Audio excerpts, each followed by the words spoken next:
Another is described as showing an Islamist mob pushing a teenager off a rooftop, while the third claims to show a Muslim smashing a statue of the Virgin Mary.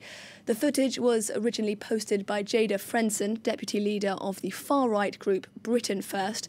For more on this, we can cross live now to Washington to speak with our correspondent Philip Crowther. Hi, Philip. This isn't the first time Trump's caused controversy on Twitter, is it? No, certainly not. He does so almost every single morning, but this is serious stuff. The question, of course, now here is, where does the president get this stuff from other than just perusing Twitter? There is a way that the president of the United States gets a hold of these types of tweets. And more importantly, of course, the question is, why does he deem it appropriate to retweet these kinds of inflammatory messages that are unverified videos? We don't know where they're from. We don't know whether these are even Muslims committing these acts of violence. Why does he believe it is right for him to post those to millions and millions of followers?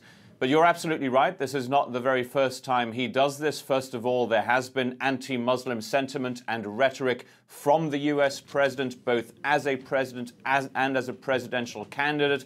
Remember that he wanted Muslims to be banned from entering the United States, then tried to push a travel ban that kept those from 7 Muslim-majority countries from entering the United States. That travel ban was then stopped. But then he's also retweeted messages from white supremacists, from neo-Nazis, from followers of his who are clearly racists.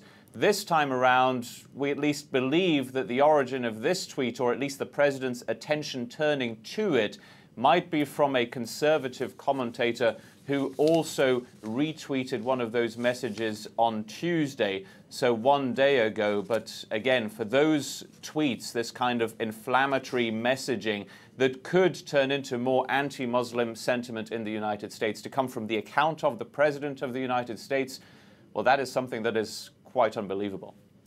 Now, you mentioned it just there, of course. Trump has repeatedly been accused of fanning the flames of Islamophobia, but this could work rather well with his base, couldn't it?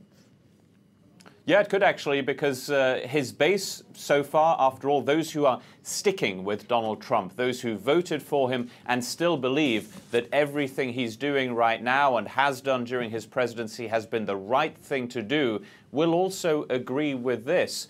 Even the most extreme behavior and the most extreme sentences and messaging coming from this White House is not something that is opposed by around 30 to 35% of the US population, those who voted for Donald Trump and are sticking with him. There is anti-Muslim sentiment in the United States, a lot of it coming from those who voted for Donald Trump. Most of those are Republicans as well.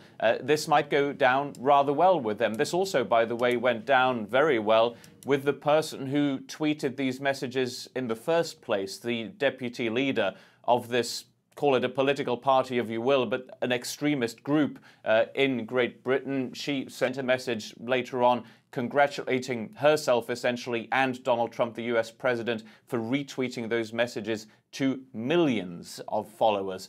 It's a rather serious matter when the President of the United States does this, and it is not the very first time.